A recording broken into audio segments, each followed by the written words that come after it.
partage d'aujourd'hui. J'aimerais vous poser une question, qu'est-ce que le vrai salut? Nous avons peut-être tous entendu dire que, on peut être sauvé tant que l'on croit au Seigneur Jésus et que l'on confesse son nom par les paroles, mais pouvons-nous vraiment être sûrs à 100% d'entrer dans le royaume des cieux simplement en croyant au Seigneur et en invoquant son nom par les paroles? Dans Matthieu 7h21, le Seigneur Jésus a dit, « Ceux qui me disent, Seigneur, Seigneur, n'entreront pas tous dans le royaume des cieux, mais celui-là seul qui fait la volonté de mon Père qui est dans les cieux. » Pourquoi le Seigneur Jésus a-t-il dit cela?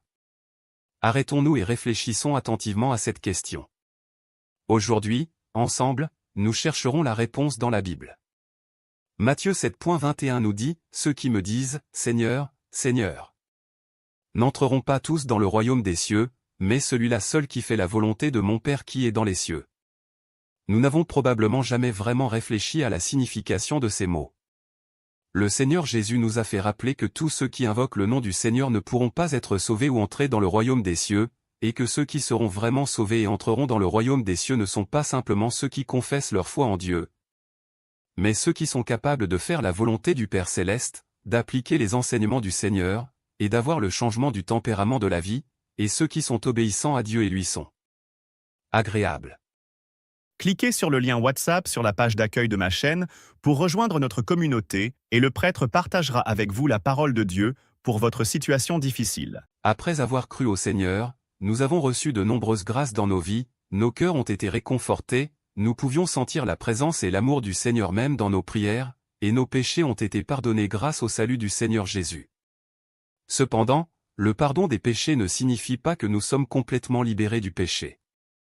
Par exemple, de nombreux croyants ne peuvent s'empêcher de mentir, d'être jaloux, de se mettre en colère ou de se disputer avec d'autres personnes dans leur vie, et leur cœur est souvent rempli de désirs. Bien que nous soyons pardonnés, nous vivons toujours dans l'esclavage du péché, luttant dans le cycle ininterrompu de péché et de confession. Le Seigneur Jésus a clairement déclaré dans Jean 8h34, « Quiconque se livre au péché est esclave du péché. » En d'autres termes, même si nous sommes pardonnés, nous sommes toujours esclaves du péché, si nous ne sommes pas libérés du péché. Et dans Hébreux 12h14, il est aussi clairement écrit, « La sanctification, sans laquelle personne ne verra le Seigneur. » Il est donc facile de voir dans la Bible qu'être sauvé ne signifie pas que l'on peut aller directement dans le royaume des cieux.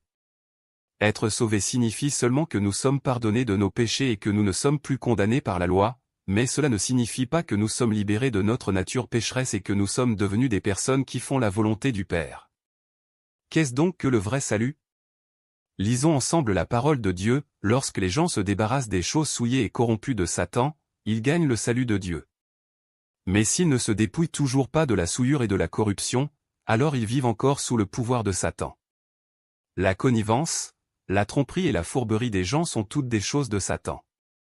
Le salut de Dieu pour toi, c'est de t'arracher de ces choses de Satan. L'œuvre de Dieu ne peut pas être erronée, elle est faite dans le seul but de sauver les gens des ténèbres. Lorsque tu as cru à un certain point et que tu peux te dépouiller de la corruption de la chair, et que tu n'es plus contraint par cette corruption, n'as-tu pas été sauvé? Quand tu vis sous le pouvoir de Satan, tu es incapable de manifester Dieu, tu es souillé et tu ne peux pas recevoir l'héritage de Dieu. Une fois que tu auras été purifié et rendu parfait, tu seras saint, tu seras une personne normale et tu seras béni par Dieu et agréable à Dieu. Cliquez sur le lien WhatsApp sur la page d'accueil de ma chaîne pour rejoindre notre communauté et le prêtre partagera avec vous la parole de Dieu pour votre situation difficile. Les péchés des hommes étaient pardonnés par Dieu incarné, mais cela ne signifiait pas que les hommes n'avaient plus de péché en eux. Les péchés de l'homme pouvaient être pardonnés par le sacrifice d'expiation, mais quant à la manière d'en arriver à ne plus pécher et la manière d'extirper sa nature pécheresse et de la transformer, cela restait un problème insoluble. Les péchés des hommes ont été pardonnés à cause de l'œuvre de la crucifixion de Dieu, mais les hommes ont continué à vivre selon leur tempérament satanique corrompu du passé. Donc, les hommes doivent être complètement sauvés de leur tempérament satanique corrompu afin que leur nature pécheresse soit extirpée à jamais, et ne puisse plus se développer, permettant ainsi au tempérament des hommes d'être transformé. Cela exige que les hommes comprennent le chemin de la croissance dans la vie, la voie de la vie et la façon de changer leur tempérament. Cela exige aussi que les hommes agissent conformément à cette voie afin que leur tempérament puisse changer progressivement, que les hommes puissent vivre sous l'éclat de la lumière, qu'ils puissent faire toutes choses en accord avec la volonté de Dieu, qu'ils puissent rejeter leur tempérament satanique corrompu, qu'ils puissent se dégager de l'influence des ténèbres de Satan et ainsi sortir complètement du péché. Alors seulement les hommes recevront le salut en plénitude. Les paroles de Dieu montrent clairement ce qu'est le vrai salut. Le vrai salut signifie qu'après être purifié et perfectionné, on se libère complètement du péché, on est libéré de l'influence des ténèbres Satan, et on ne pêche plus contre ce que Dieu dit. En fait, ce que le Seigneur Jésus a fait était d'expier nos péchés, nous n'appartenons plus au péché, mais la nature satanique en nous est profondément enracinée.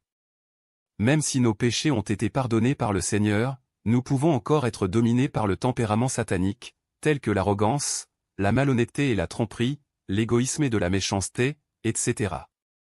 Nous commettons souvent involontairement des péchés contre Dieu, incapables de pratiquer les paroles du Seigneur.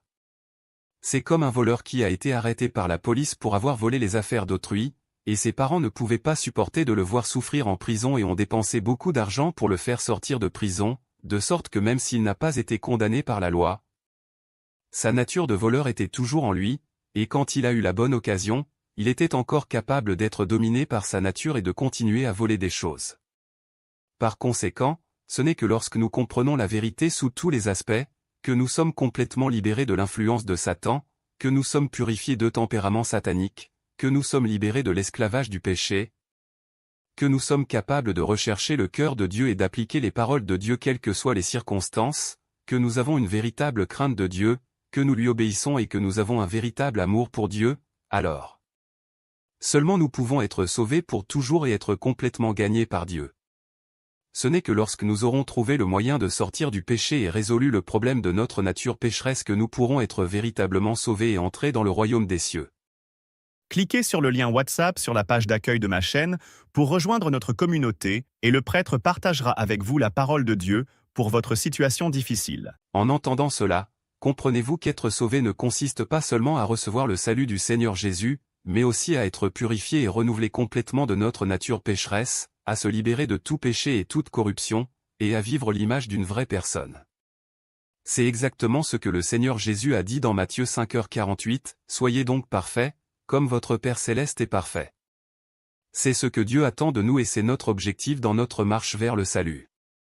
Si vous désirez marcher sur le chemin du vrai salut, veuillez cliquer sur le lien ci-dessous et rejoindre notre groupe d'études, pour explorer plus de mystères de la vérité sur le salut et marcher sur le chemin de la vraie bénédiction de Dieu.